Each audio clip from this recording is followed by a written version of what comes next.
Hola, bienvenidos a una nueva sección en el podcast. Esta sección va a estar acompañada de grandes invitadas, pero sobre todo vamos a hablar de grandes libros que para mí hasta ahora me han dejado marca y que con el paso del tiempo empecemos a leer. Esperemos que nos vayan dejando marcas, ¿no? También vamos a hablar de libros que a lo mejor no nos llegan a gustar, pero a todos los que estén interesados en todo el mundo literario son bienvenidos y los que quieran aprender y quieran entrar también lo son. Quiero darle la bienvenida a Sablier. Hola. Y a Candy. Hola. Nos van a estar acompañando en este primer episodio y en algunos más. Pero el día de hoy voy a hablarles de un libro que me pareció súper interesante. Vamos a empezar tranquilas, vamos a empezar con algo que nos guste a todos y vamos a hablar de un libro infantil.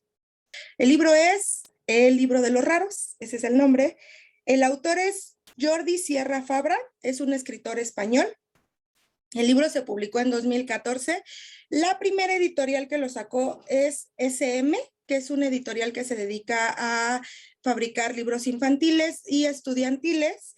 Y después aquí llegó a México con la editorial de Barco de Vapor, perdón. Patrocínenos, regálenos libros. Por favor. Amo los libros de Barco de Vapor, ya lo irán viendo durante esta sección. El libro cuenta con 96 páginas. Y autor ha tenido muchos libros, especialmente sobre novelas infantiles, y pues es una persona muy importante en el mundo que tiene que ver sobre todo con libros de valores, libros que tienen que dar un aprendizaje diferente a niños y adolescentes. Entonces, me parece muy importante el recalcar a este autor. No sé si quieran decir algo, si lo conocían, ¿habían leído algo de él? Yo la verdad soy fan de la editorial porque, qué libros tan buenos, pero del autor no sabía nada, no había leído. Nada. Okay. No, yo tampoco, no lo conocía, no había leído nada sobre él, fue el primer libro que leí de él y me gustó mucho, la verdad. Es muy bueno. La verdad es que, por ejemplo, yo me metí a la Casa del Libro y en la Casa del Libro dan como esta opción de decir, ¿para qué ustedes darían este libro o qué recomendación darían? Y mucha gente ponía que para regalar, otra gente decía que para aprender sobre valores, aprender sobre, de hecho, las estrellitas que dan. Eran, me parece que juntaba las 5 o 6 estrellitas, si no recuerdo mal. Entonces es un libro que la gente recomienda y que sobre todo dicen que es una edad de aproximadamente para niños de 8 a 10 años. Es recomendable para esto. Y voy a empezar con una sinopsis muy cortitita del libro para que podamos empezar a platicar un poquito más de esto. El libro nos cuenta la historia de Hugo y de Bernardo, que son nuestros personajes principales. Hugo sufre de tartamudez y Bernardo es un niño con dislexia. Ellos sufren de bullying por el bravucón de la escuela y entonces a partir de estas experiencias desagradables deciden hacer un club, que este club lleva el nombre El Club de los Raros, y de ahí empiezan a integrarse diferentes compañeritos de su ciclo escolar para poder luchar contra todos los Vicentes del mundo, ¿no? Ok, ¿qué les parece, chicas? Lo primero que nos marcan, o que me llamó la atención es, el libro nos dice, lo raro es ser normal. ¿Cómo podríamos definir la normalidad en cuanto al libro? Yo creo que, ya extendiéndonos como en el sentido de toda la frase, todos tenemos algo que nos causa una inseguridad, todos tenemos algo que nos vuelve raros. Yo cambiaría esa palabra de raros por únicos, porque en realidad, si bien algo raro es algo que sale de la norma, raro impone como esta percepción de está mal visto, es algo que no tendría que ser. Y en cambio, si lo ponemos como único, es algo que nos hace justamente ser quienes somos. Y yo amé que, yo enumeré los niños, ahorita todavía me estaban diciendo, no, te falta una. Y yo, sí, sí me falta una, porque justamente faltaba la rareza, que la rareza es la rareza de esta pequeñita. Y todos tenemos alguna inseguridad que hace que nos sintamos como no ser parte de, cuando en realidad el hecho de que todos somos diferentes nos vuelve parte de algo y nos involucra. Sí, justo algo que me llamó muchísimo la atención. Cuando empieza el libro nos empiezan a explicar un poquito cómo es la vida de Hugo específicamente, cómo ha sido durante tanto tiempo y cómo se dio cuenta de este trastorno de tartamudez que sufría y cómo eso afectó toda su vida, ¿no? En el ámbito escolar. Y de repente llega una persona que tiene un trastorno diferente, que es la dislexia, pero que al final se dan cuenta que pueden ser amigos, ¿no? Y llega justo un personaje donde no existe rareza. Y a mí me pareció súper interesante lo que decían en el libro. Voy a citar un poquito lo que decía que cuando le dicen, es que yo no tengo rarezas, ¿no? Le dice este personaje a Hugo. Él le dice, nadie es perfecto. Seguro si buscas, podrás encontrar alguna rareza que tienes. Y cuando escuché, más bien cuando leí esta frase, a mí me pareció muy importante porque dije, ¿hasta qué punto tenemos que llegar para sentirnos socialmente aceptados? El tener que buscar algo en nosotros que resulte que no, o sea, una rareza que no tenemos. Y la respuesta de ella todavía me pareció más espectacular, que fue, tal vez la rareza que tengo es juntarme contigo desde antes de que tú crearas el club, ¿no? Entonces fue como, wow, o sea, justo es como el decir, esto que yo tengo te lo puedo brindar y es lo que tengo para dar de la rareza que yo creo tener, porque no me encuentro ninguna rareza. Creo que eso también define mucho la autoestima que las personas podemos llegar a tener. No quiere decir que no lo tenga, pero tal vez dentro de mi proceso, esa rareza es una cualidad más que algo que me está impidiendo, ¿no? Llegar a algo más. Algo que les pareciera interesante del libro antes de continuar un poquito más. Pues me voy a ir como un pedacito, un montón, no al final. Hay justamente la visita de un personaje, ahorita se los va a platicar Luna Rosa, pero hay la visita de un personaje que conjunta todas las rarezas o defectos que tienen todos los niños. Y resulta que tenerlas todas lo hace más único porque se puede identificar con absolutamente todos. Entonces, creo que los defectos o las rarezas nos pueden hacer brillar y esa facilidad que tienen algunos, a veces la dan por sentada y resulta que es algo raro para ellos, pero pues lo tienen. Entonces, yo del libro me llevo muchas cosas bonitas, ahorita vamos a seguirlas platicando, pero tiene mucho que ver lo que son los niños, reflejo de nosotros, lo que les alimentamos culturalmente como adultos. Yes. A mí me llama mucho la atención cómo resalta esta parte de la solidaridad, cómo el unirse hace un cambio impresionante en todos. A mí me encantó esa parte, que es un libro que a mí me encantaría a lo mejor compartir, porque yo creo que lo más importante es la solidaridad. El cómo se unen todos, cómo se hacen fuertes cuando están juntos, a mí me encanta. Sí, justo al momento que se dan cuenta que la unión hace la fuerza, creo que ahí tienen un cambio diferente, hasta la visión en cuanto a cada niño va cambiando.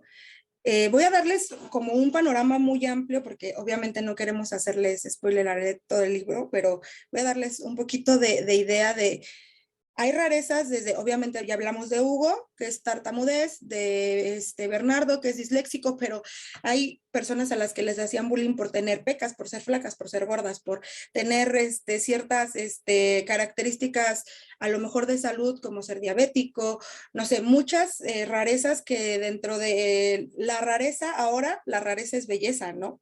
Que a mí me llamó muchísimo la atención cuando hablaban de las pecas, fue como, y ahora todo el mundo quiere tener pecas, hasta se las tatúan algunas personas, porque es justamente una rareza que hace único a una persona. Entonces, a partir de esta rareza se van juntando, van haciendo el club, va creciendo el club. En total eran 21 niños, como ya se les comentó, eran 21 niños en el grupo. Pero no solo eso, a mí algo que también me llamaba mucho la atención del libro es que no solo sufrían bullying por Vicente, ¿no? Que es nuestro bravucón del libro, sino que también venía unado muchísimos los adultos. Y de hecho en algún momento en el libro decían, a los maestros no hay que incluirlos, ellos son adultos y se saben defender. Cuando la realidad es que ni siquiera como adulto a veces te sabes defender de esas situaciones, ¿no?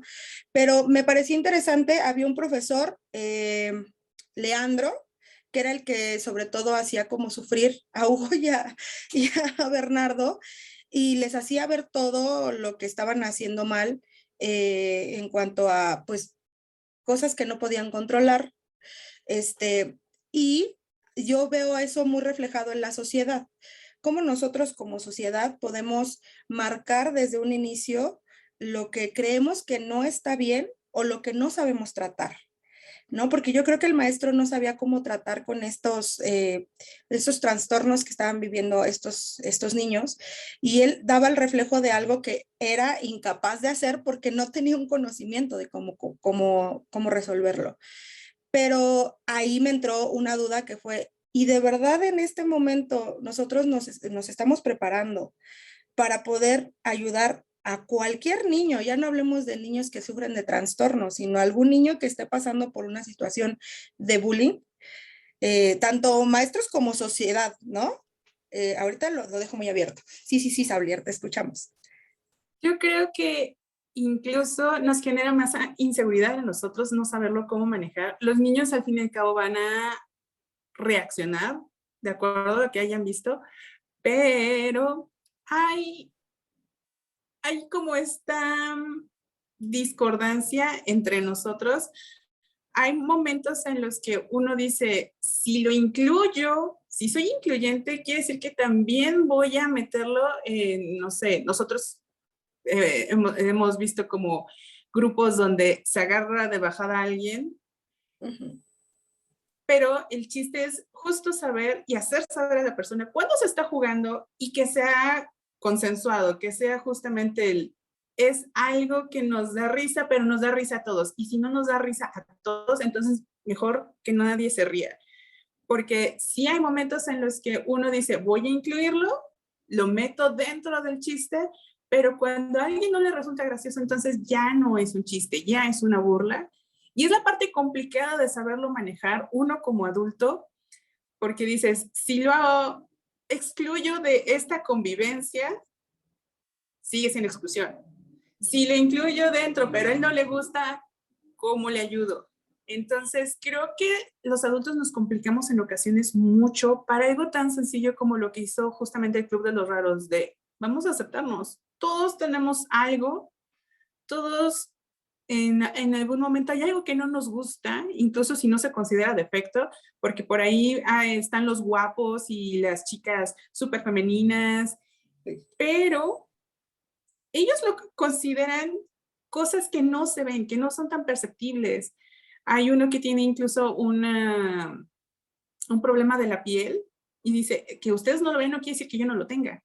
Y es algo real, y este libro me encantó porque me hizo recordar mucho una situación que yo viví en la universidad, donde había un chico que le gustaba el tema gótico, entonces iba de negro, y en algún momento los maestros, pues queriendo hacernos conciencia a todos en general de que teníamos que empezar a vestirnos más formales porque íbamos a ir a servicio social, buscar trabajo, nos dijeron, pues chicos, váyanse cambiando, vayan abriendo la mente. Y mi compañero, si me estás viendo, te quiero, Raúl, dijo una frase que dije, ¡oh, qué dolor!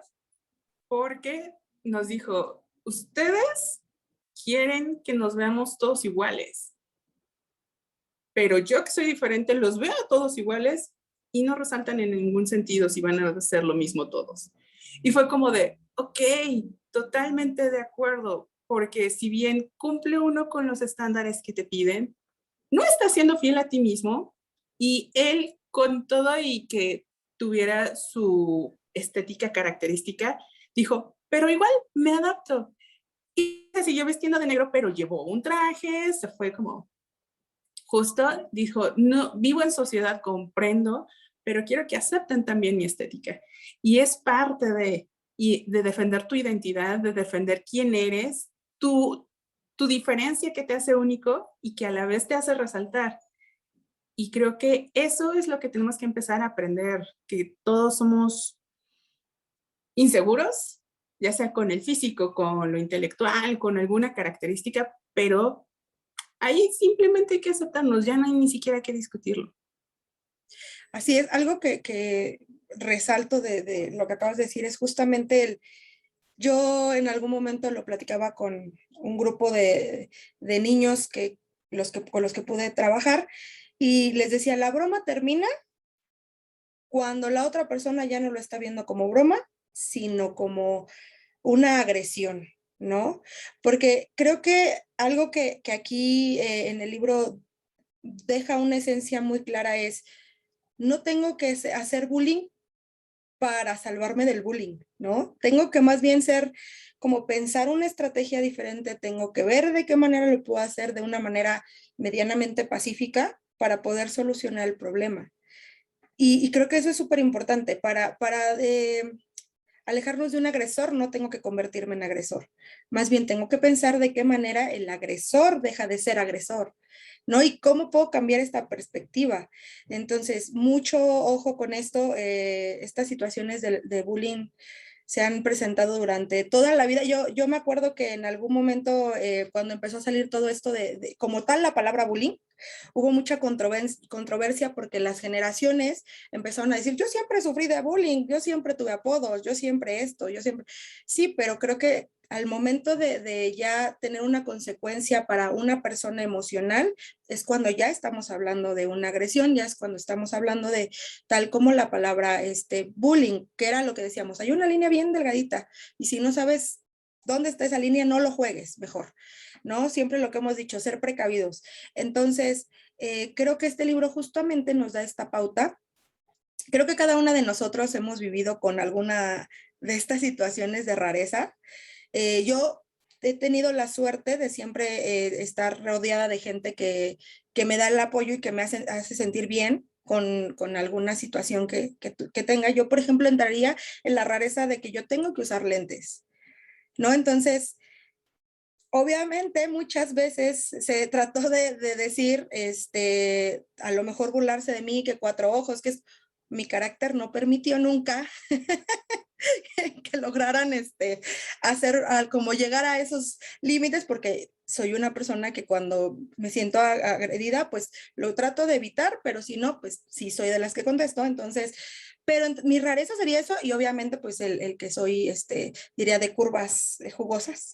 Entonces, también entraría dentro de mis rarezas, pero justo he aprendido tanto a amar esas rarezas que para mí se han vuelto cualidades, ¿no? ¿Ustedes dentro de qué rareza entrarían? ¿Cuál sería su rareza si tuvieran que llegar con Hugo y decirle, Hugo, necesito que me admitas en el club de los raros? Yo entraría en la de los lentes, porque sin lentes sí veo, pero de lejos no me pregunten porque no veo nada. Puedo identificar a las personas porque a lo mejor me grabo cómo caminan, algunos aspectos físicos, pero no porque vea su cara como tal. Y también entraría, me identifico con el niño del sobrepeso, ¿no? Yo siempre soy de las que prefiero estar comiendo y puedo estar comiendo muchas cosas en mucho tiempo, todo el tiempo. Puedo estar leyendo y puedo estar comiendo porque yo busco los snacks. Yo me identifico con él. Okay. En mi caso, yo creo que siempre se los he comentado, incluso está en un episodio de Hacia Ningún Lado del podcast. Yo siempre he sido alta, siempre he sido la más alta del salón. Nunca noté esta diferencia porque en mi familia pues son altos, entonces todos los fines de semana que era reunión familiar, salidas, pues yo les veía a todos incluso más altos que yo. Y hasta que llegas como a esta etapa donde empiezas a desarrollarte y creces más, ahí fue donde empezaron como, incluso tuve que enfrentarme como este tema de rol de género, donde en los juegos, por ser la alta, pues eras como un papel más masculino. Y eras el papá dentro del juego. Obviamente a mí no me encantaba la idea y pues terminaba jugando con otras personas o jugando otra cosa. Entonces, ya cuando viene el estirón de los hombres, ya es como de, ajá, ahora ustedes son más altos que yo. Pero sí es como algo que me hace destacar dentro de la multitud. Y ya como poniéndome del lado de los niños en donde no se ve, yo ocupo pupilentes porque igual tengo problemas de miopía y astigmatismo. Entonces, yo ocupo los pupilentes por comodidad y tengo una piel demasiado sensible. Antes me ponía, si pudiera, todavía me pondría todos los collares, todas las pulseras de todos los metales.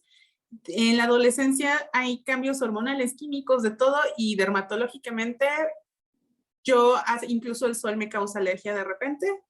Me quemo a los 5 minutos de estar expuesta al sol, incluso con protector, entonces tengo que estar lo más que se pueda en la sombra. Y por cualquier motivo, ya sea un golpe chiquito, me salen moretones, soy muy escandalosa de la piel. Y eso es algo que uno diría, incluso de repente el México mágico, es que eres muy blanquita, todo te queda. Sí, pero conlleva una condición de mucha delicadeza y al contrario, una piel morena aguanta vara y es hermosa y a mí me parece algo que, digo, alta y me dicen que blanquita, pues destaco mucho, pero creo que todos somos hermosos a nuestra forma y a nuestra manera. Porque alguien bronceado, alguien moreno, pues no le va a afectar el sol, puede salirse a la playa sin problema, yo por eso no soy fan de la playa. Entonces, esas son como dos de las características como que yo diría, esas son mis rarezas. Okay. Y de repente aparecen personas que nos hacen también reafirmar este sentido de amarnos como somos, ¿no? Justo hace rato Xavier mencionaba a una persona importante dentro del libro, que fue un escritor que fue a visitar a estos niños y ya estaba el club, ya sabían, ya conocían sus rarezas, ya eran conscientes de ellas, pero creo que él les da algo que es, todos podemos tener una rareza parecida a la que tú tienes y no por eso tenemos que limitarnos a nada, ¿no? Y algo que también, una frase que me pareció importante es cuando llega Hugo con sus papás y les dice que el escritor le dijo, él dejó de tartamudear. Miren, fíjense, se me pegó este Hugo. Él dejó de tartamudear en el momento que empezó a reírse de sí mismo, ¿no? Creo que ahí es donde hubo una aceptación en Hugo de decir, esto soy yo, esto es lo que tengo. Y digo, fue mucho antes que él empezó a aceptarse, cuando empezó a investigar sobre todas las rarezas que la gente tiene y que no es el único en este mundo que lo tiene y que hay muchas personas famosas que llegan a tener alguna rareza similar. Pero creo que cuando llega este señor es cuando él visualmente puede ver que una persona tartamuda no tiene por qué limitarse a no hablar en público, por ejemplo, ¿no? Yo voy a citar un poquito a un podcast muy conocido, La Cotorrisa. Ricardo Pérez, en algún momento él habló de que él tenía un proceso de tartamudez, pero no era con palabras, sino con, perdón, no era con sílabas, era con palabras, ¿no? Entonces, justo se puede presentar de distintas maneras y no por eso te vas a limitar. Un saludo, Ricardo Pérez, si nos llegas a ver, porque amamos La Cotorrisa y... Es lobo también. Sí, también es lobo. Pero bueno, en este caso, Ricardo Pérez fue el que contó y dio a conocer esto. Entonces, creo que este libro te da muy clara la pauta de decir, el que yo tenga una rareza no quiere decir que yo tenga que dejar de hacer algo que me gusta. Puede ser un limitante, pero ese limitante se puede suplir con otras cosas. Por algo existe la plasticidad. Entonces, siempre hay que buscar, tratar de dar un pasito más allá, ¿no?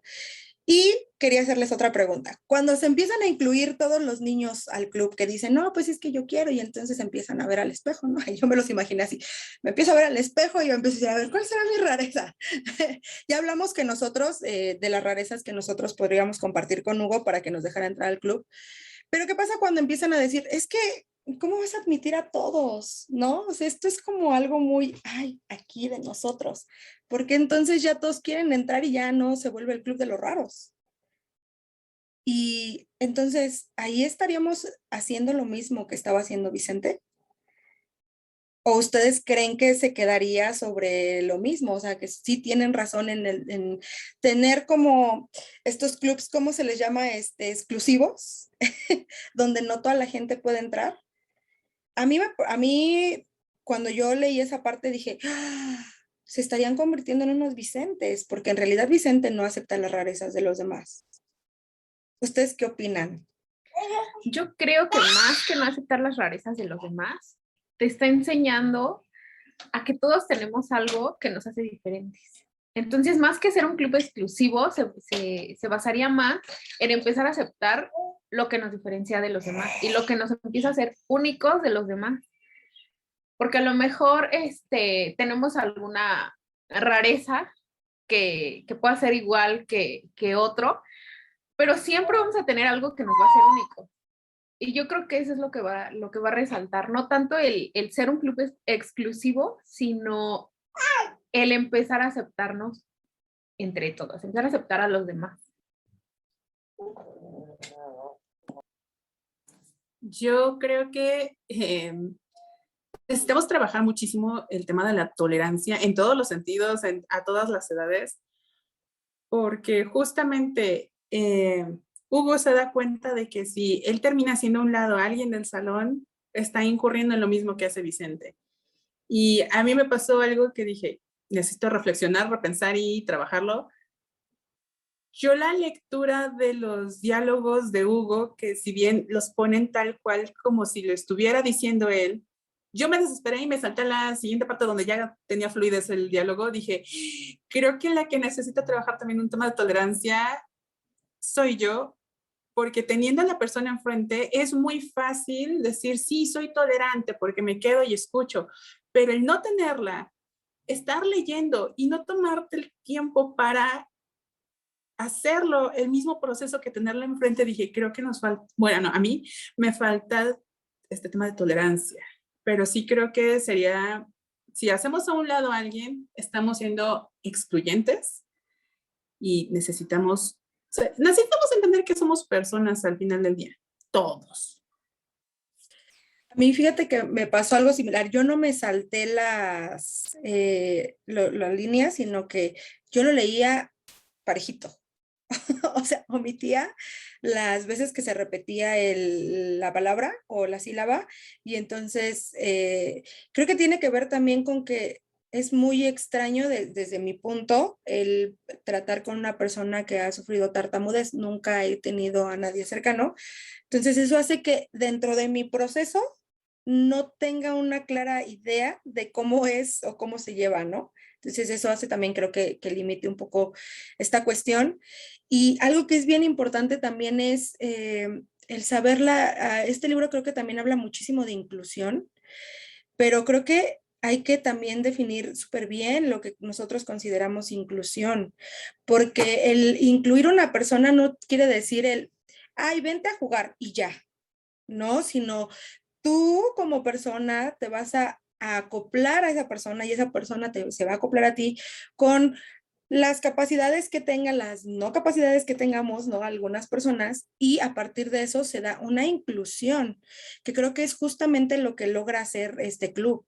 Este club conoce todas las rarezas, sabe lo que cada uno de sus integrantes está pasando, lo que está viviendo, y no tratan de cambiarlo. Lo que tratan de hacer es que se sientan cómodos estando dentro del club. Que creo que eso es maravilloso. Digo, estaría bien padre que la vida fuera tan sencilla como eso, ¿no? Porque al final es complicado dentro de, sobre todo en esta edad, eh, que los niños tomen como, yo no quiero decir que no lo puedan lograr, pero sí que tengan como esta claridad de decir, tengo que hacer esto por el bien común, que sí empieza desde mí, o sea, desde Hugo, y desde ahí es como con Bernardo se va ampliando esta cosa, pero al final logran hacer un colectivo, logran hacer un compañerismo, logran unirse para juntarse. No les voy a decir lo que pasa porque ahí hay un movimiento en el libro al final que a mí me resulta maravilloso y espectacular, pero léanlo. Y ya si lo leen, nos dejan en los comentarios si ustedes logran decirme cuál fue esa jugarreta que nos hace el libro, de decir, wow, esto cambia todo, ¿no? Entonces, es súper, súper claro, súper importante. A mí la verdad es que este libro yo ya lo había leído en algún momento. Yo siempre digo, hay que darle segundas oportunidades a lo que ya leímos porque muchas veces encontramos cosas que no recordamos o que cuando éramos niños no valorábamos o no teníamos como esta conciencia más social de decir, ay, esto es maravilloso. Entonces, dele, por favor, oportunidad a los libros infantiles, a las novelas infantiles. Les voy a contar una experiencia personal. Fuimos a comprar, justamente fui con Candy a comprar unos libros al centro, y llegamos a una librería de libros usados. Como ya les comenté, soy fanática de los libros de Barco de Vapor. Por favor, regresen a México, se lo suplico. Vuelvan a sacar editoriales aquí porque son maravillosas y magníficas. Pero bueno, fuimos al centro y estaba buscando un libro que después, más adelante, vamos a leer para ustedes también. Aquí lo vamos a hacer una pequeña reseña. Y al momento que estaba buscando el libro, fui juzgada por la gente de la librería diciéndome que por qué estaba buscando libros infantiles, ¿no? Que si era maestra o que sí, que yo así de, es por amor a la literatura infantil.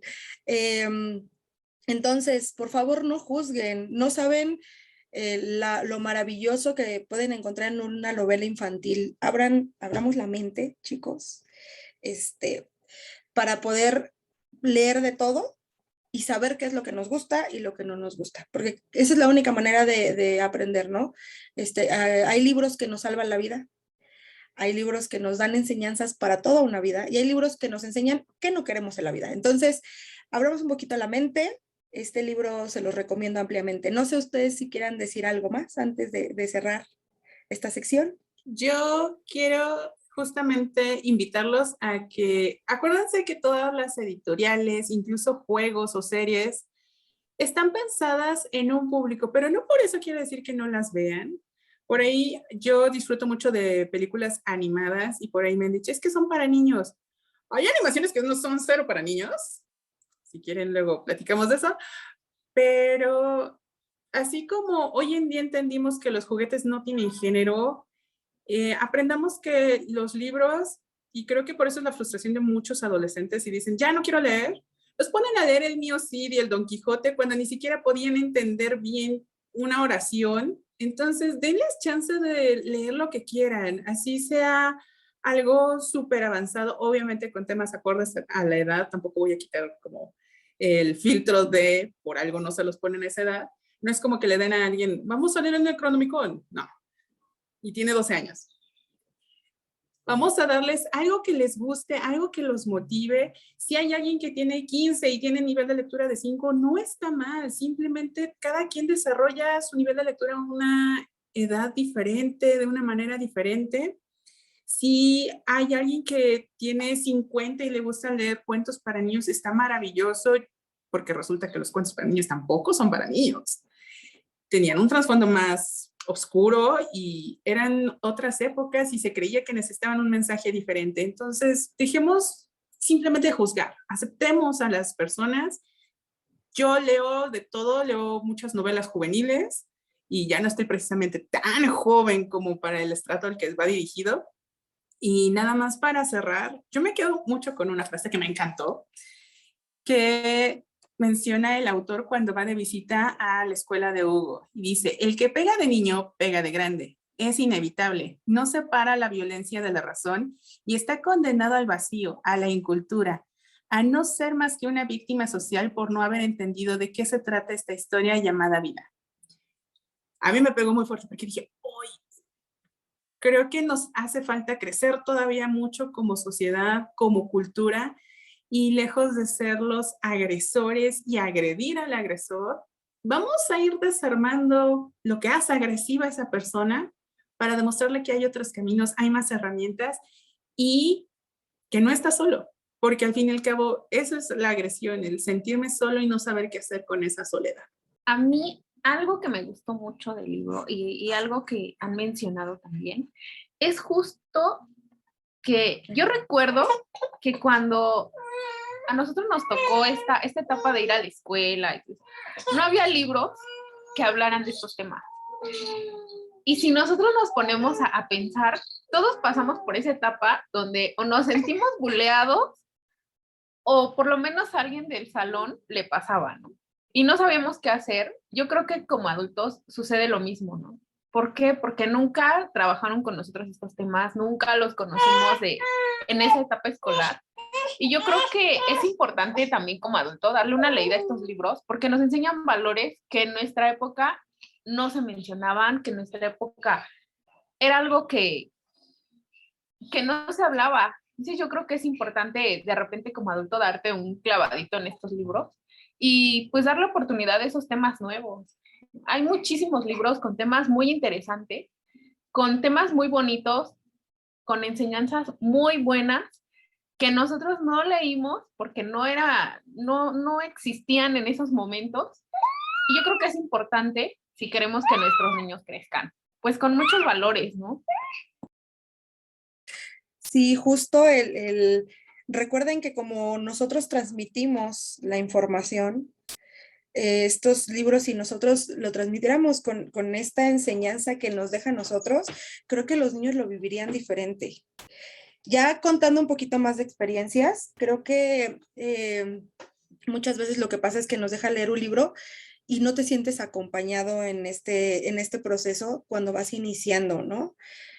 A mí, por ejemplo, me pasó con una sobrina que me decía, es que tengo que leer un libro de historia, yo soy fan de la historia, amo la historia, pero entiendo que el que me deje leer un libro de 500 hojas de historia no va a ser atractivo para mí, ¿no? O sea, obviamente tengo que buscar más información, a mí me gusta buscar más el trasfondo de toda la información que llega, pero entiendo su punto de vista cuando me dice, no me gusta leer. ¿Por qué no le gusta leer? Pues porque no ha encontrado un género que para ella resulte atractivo. Entonces, como les decía, la única forma que nosotros logremos encontrar el género literario que nos va a llenar y que nos va a hacer felices es leyendo de todo un poco. No nos cerremos, aquí vamos a estar nosotras cada mes para acompañarlos en este proceso de lectura.